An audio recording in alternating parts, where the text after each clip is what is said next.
עליכם להתפזר, או שננקוט בצעדי אכיפה.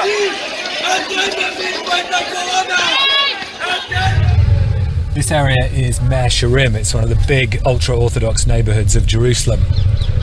The ultra-Orthodox community make up around 12% of Israel's population, but they're accounting for a far greater proportion of coronavirus cases. We spoke to some of the major hospitals in Israel who told us that of the virus patients they are treating, between 30 and 50% come from the ultra-religious communities. Sometimes it's hard because they want to talk with their rabbis and we have to wait for an answer to know what's the next step. But the Orthodox community wants to know more and wants to help with the disease. For people here, religious study, prayer gatherings are really a way of life.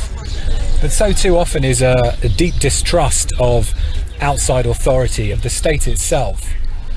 It's really the word of rabbis that cuts through rather than politicians.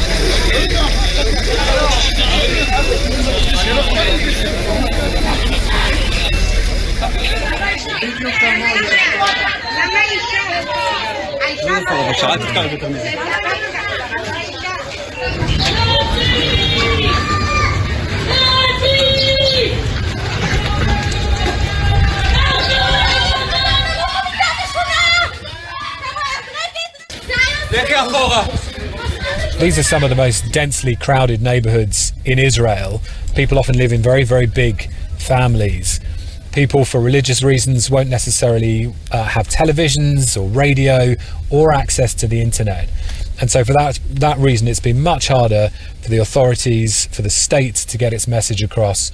It's very hard for us because normally here in this city we're always together. We're trying to do the best, even if it's much more harder than other places.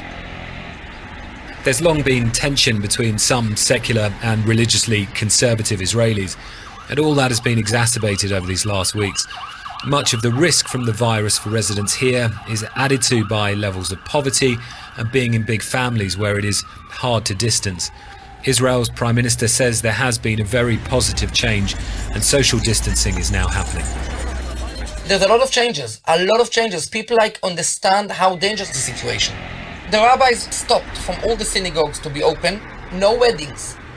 Even bar mitzvahs, people didn't celebrate the bar mitzvah. Israel's ultra-Orthodox families are suffering disproportionately with coronavirus.